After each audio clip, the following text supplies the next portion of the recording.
Okay, with all the noise about TikTok ads, TikTok Shop, Instagram, SMS, even AI, you'd think email would be dead by now. However, according to marketers in the trenches like myself on Reddit, LinkedIn, X.com, email still pulls its weight. Now, today we're going to look into why email still outperforms most channels, even in 2025.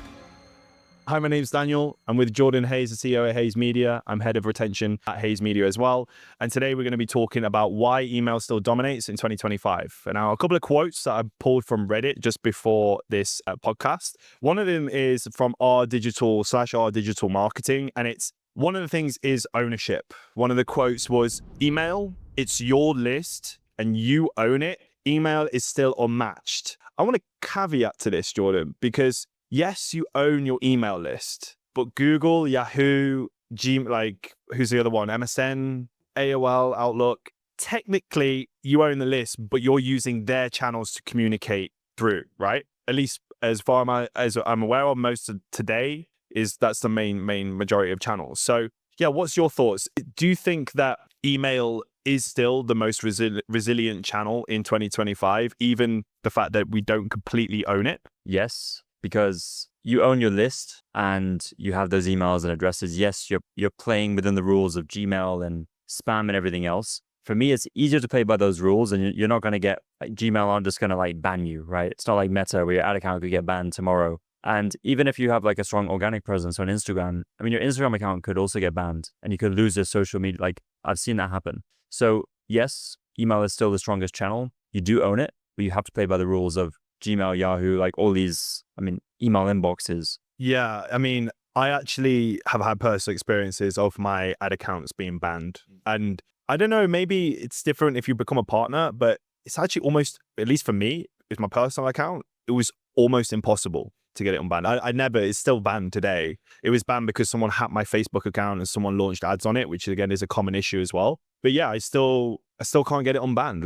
It doesn't matter how much I reach out to them, they do nothing. So again, like you said, with an email list, you won't have that issue. No one can steal your email list. Physically, it's illegal to do so. And if they did, they wouldn't be able to make money off of it or succeed with it. So I think in terms of the ownership, it's super important. Also, the second point is how cost effective email is, right? And we were talking about SMS in our previous video, how costs are rising with SMS. And with email, costs, if anything, we've managed to reduce a lot of our Klaviyo bills over the last few months, right? We have. And I think it's something where it's not if you look at Facebook ads, the CPMs are always going up. Basically, the cost of advertising is always going up. Whereas on email, the cost is basically the platform that you use, like Klaviyo, and then plus any of the tools that you use, and of course, the people that are sending your emails for you. But I would say that a lot of brands, they put a lot of effort into building their email list, which is amazing. Great, continue to do that. But they don't put a lot of effort into the deliverability and the sender reputation side. And it's basically like you're doing half the job, right? Half the job is building the list, but the other half is making sure that as part of your overall strategy, deliverability is a huge point of that. The more you can improve your deliverability, every single email you send is going to be more profit in the bank. And we try and drill this into the brands that we work with.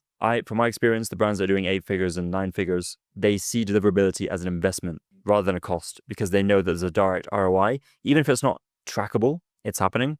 And we've experienced that as well with the clients that do invest in deliverability. Yeah, and it's definitely, like you said, with the investment in deliverability, the results that you see is compounded over time. You don't see results within 30 days. Sometimes depending on how bad your deliverability is, you can see an improvement straight away. But for example, for one client, we implemented BIMI with the verified check mark, which means that every single email they send out, when the user and subscriber opens it, they can see a verified, kind of similar to an Instagram or Twitter check mark to say this has been a verified brand, verified email address, meaning any emails that you're receiving from this brand is not phishing, it's not scammy, it's not spammy, it's an official email from the brand. And to get that verification process, you need to go through some lawyers and also you have to pay a fee. But again, this brand that we're working with, they're doing 8, 9 figures beyond. They know that their brand needs to be, well, we're talking about this today, they need to build a moat around their brand to make sure it's impenetrable. And one of the things with email is it's very easy for subscribers to look at an email because they get, believe me, they get hundreds of these every day, spam, phishing emails. It's very easy for a brand to come across, even if it has the name of the brand, to come across like it's a scam or a spam. And even if it's in their, promo tab or wherever it is in their inbox, if it's not in spam, if it's in their inbox, they can still think of it as a scam. And so it's important to invest into deliverability because it's going to verify your brand. It's going to make your brand more trustable, and you're going to stand out in the inbox and get more opens and clicks, which ultimately results in sales. Yeah, spot on. And I believe it costs about $2,500 a year. Yeah, as you said, you just need to get a trademark logo. So if your logo is not already trademark, you just need to do that. Pay the fee for the lawyers to do it. It's a one and done thing. Although I think there might be a renewal fee. Don't quote me on that. But then you just have to go through, there's two main providers of this, BIMI and VMC. And yeah, you just need to upload the logo in a specific format and you pay the fee and you get, the line of the DNS, basically it's similar to DMARC or DKIM. It's another thing that you put in your DNS. Yeah. And yeah, the logo shows up. So you're not like, if you open a lot of brand emails now, you'll see that it's kind of like the person, like just an empty, like gray screen. Yeah, like a gray person versus if you were to open an email from Dropbox or Google or Apple, you would see the logo and you'd see the blue check mark. Yeah. And those brands are doing it. So we're doing it for the brands that we have that want to invest in that, we're doing it for them. Awesome. Another quote I want to put onto the screen is that this is in r/r email marketing, r/email marketing, and it's email is a protocol, not a platform, ... try again. A little bit brutal. Classic brutal Reddit, straight to the point. So basically what I want to talk about here is that mainly around like the generational gap, okay, which to me is very interesting because older people treat email very differently than younger people. And as we know, I agree, email is a protocol. There's definitely there's the core flows, there's a campaign cadence you have to send out. Again, all these things are protocols and processes that you have to continuously do. However, taking into consideration that so many different people are receiving your emails, different ages, different religions, backgrounds, genders, all of this. Do you think, from your point of view, Jordan, is there a generational gap with email effectiveness? Say younger to older? My gut feeling says yes, and it will become more apparent in the next 10 to 20 years because the people in their teens now using TikTok, like, are they really going to be heavy email users? I think in some regards, you're forced to use email for a lot of like important things that, you need to take care of in your life, be it professional or personal. Like a lot of times you're getting emails that you need to look at the inbox almost daily. However, I do have a feeling that platforms like WhatsApp will be even more and more important than email for the younger generation once they grow up. Now, I've heard that WhatsApp in the US WhatsApp marketing isn't super popular. Whereas if you look at, Dubai and the UAE, everything is on WhatsApp. Yeah. Wow. And a lot of these brands, especially service-based businesses, instead of running ads on Facebook to go to their landing page on their website, they run them to start a conversation in WhatsApp. Business happens on WhatsApp. And living in Dubai, the brands that I purchase from, they don't send me SMS marketing, they send me WhatsApp marketing. And it comes up right in, my personal conversations. Yeah. So yeah, I would say that it's something to keep an eye on because especially, it's owned by Meta. It has all the data. I think it's going to become more and more important. And it's just, for the younger audience, like keep an eye on them to make sure that you're meeting them where they want to be communicated. That's so interesting you bring that up because Klaviyo recently just announced that they're going to be doing WhatsApp. I think actually they're doing betas right now, which I've been messaging a rep to get enrolled in, which is, is a huge move. If Klaviyo is making the move to WhatsApp, there's a reason for it. They're not just doing it for jokes. They've invested a lot of money to make sure it's going to work for their channel. And Klaviyo's mission is to become an omni-channel for everything. They want to incorporate everything retention marketing in one of their platforms, whether it's WhatsApp, SMS, pop-ups, reviews, to email. So it is interesting. And I like what you say. I think you're right. Younger people are using WhatsApp all the time. My mind is going how we can combine email and WhatsApp together to kind of supercharge the two, right? What's your thoughts? Yeah, I think if they could play together, it's great. I would say that you create an integrated marketing strategy across both so that you're not sending the same message, but you're sending complementary messages. Similar to how for some clients, we send emails that link to organic social, that link to ads, that link to whatever's going on the website. Like everything comes together in the same ecosystem and it just makes sense. So that could mean like WhatsApp, you're using WhatsApp maybe for special like VIP drops, product drops, special sales, like whatever it is. You're treating your WhatsApp list as almost like the insiders, right? It's almost the new Facebook group, right? The Facebook group, like some brands have Facebook groups where they ask customers like, hey, vote on the next product, or what flavor do you want to see next, or like this for a chance to be featured, or submit your photos, whatever it is. And it's just a way to create community and retention and build brand. And I think speaking to people on a personal channel like WhatsApp, it just like, you're always going to be top of mind because they use WhatsApp every day. Like, I don't know about you, but I don't open my SMS app every day. Like, I see the messages come through, like one-time passcodes is basically just it. And then that's it. WhatsApp, Crazy deals. yeah, WhatsApp you open 100 plus times a day. Yeah. So if your brand is always in there, you're going to be top of mind. Whereas email, yeah, it's easier to get lost in the city emails, at least nowadays. So we talked about the younger generation. What do you think about the older generation? I'll just give my thoughts to start with. I mean, first of all, my mom, my dad, they all use the email. I think my mom's just figured out how to use voice messages on WhatsApp.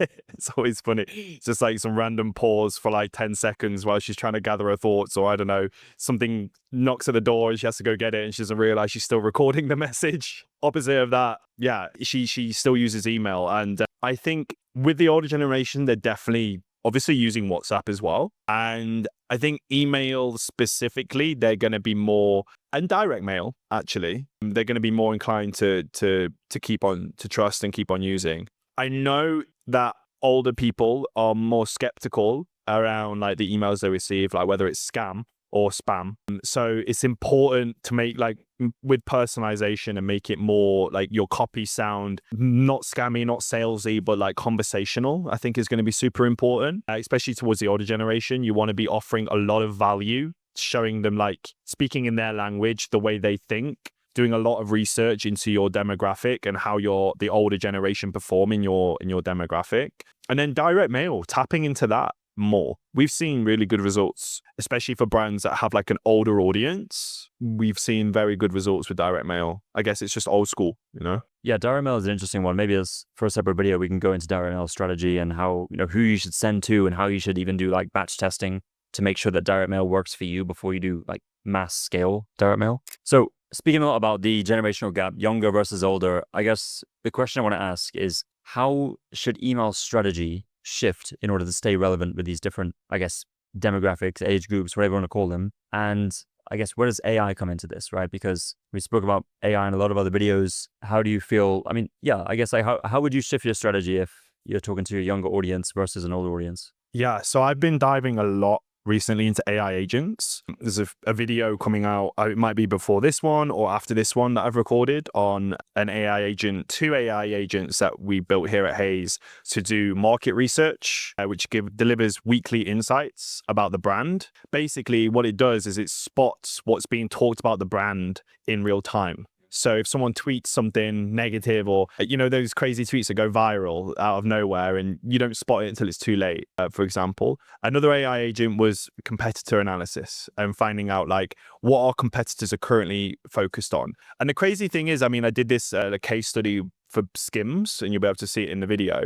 And the crazy thing was, as I was able to find out with AI very quickly what our competitors were doing in the market. For example, our competitors were shifting into India because the competitors for that brand, it made sense for them to go to India. There's more market untapped, and new products that they were releasing and what their other customers were talking about. So I think, first of all, research can be, it's so powerful, but it's something that's so overlooked. And now AI makes research so easy. I mean, what would usually take me like a week takes me less than 10 minutes just with AI agents. So that, first of all, getting like to stay relevant, you have to do your research, and you have to make sure you're researching every single week. So I have an AI agent every single Sunday, delivers me weekly insights. The 2 AI agents, they deliver me weekly insights about our brands. So I know exactly what's relevant right then. And what happens is on a Sunday is I already have the strategy planned out for the month. However,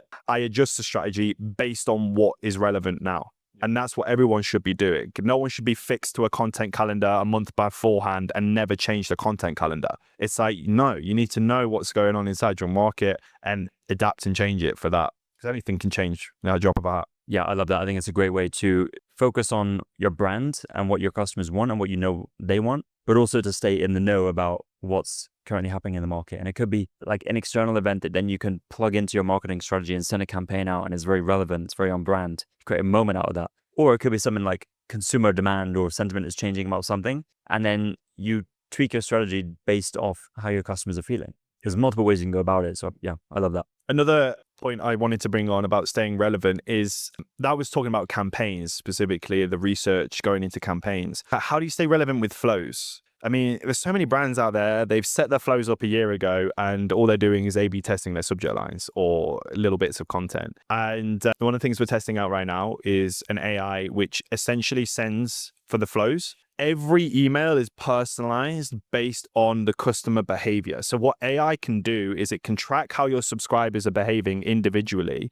and send a campaign that's specific to their behavior. And what I see AI doing is, again, with the personalization thing, is every single subscriber will receive a different subject line, different email content, different product recommendations, different social proof, tailored towards how they behave, how they shop, and how they're interacting with your brand. Yeah, that's pretty cool. If you want us to link that tool, we can drop it. We can do a tutorial on how to use that. Yeah, that's killer. That tool, we're testing it out right now. Maybe we'll reveal it, depending on the results that we get. So yeah, stay tuned, I guess, for a video that could come about that tool, because I think that, if it works, it's a complete game changer. Like the flows get turned on their head. It's something that was used to be like stale for most brands, is now this dynamic thing that's evolving and adapting. Yeah, I think it's very exciting. So that's what we got for this video. If you are looking for someone to hand over your email marketing, your retention marketing, your SMS marketing to, a team that have done this before, it's not their first rodeo, someone you can trust, done for you. You don't even have to think about this stuff. Just focus on product operations, building the team, like whatever you need to focus on in your business. Then this is exactly what we do. Like we have, over the years, we've worked with dozens of brands on email marketing, and we have a strategy that works, and we'll come in and do that for you, manage everything for you. If that's something you're interested in, then there's a link down below. Sponsor my website. You can go ahead, book a call with me. We'll chat about your business and see if there's a fit for us to work together. And one reason you can trust us on that and what Jordan just mentioned is I believe we have one of the highest retention rates on email SMS in the industry. Now, don't quote me on this, but right now our average retention rate is around 19%. 19 months. Our clients stay with us on average of 19 months. We've had clients that stay with us over 4 or 5 years. So we know retention because we keep our clients. Yeah, if you're interviewing retention agencies, ask them what their retention is for their retention service. Like you should be able to retain clients for a pretty long time if you are doing retention marketing. Anyway, we'll see you in the next one.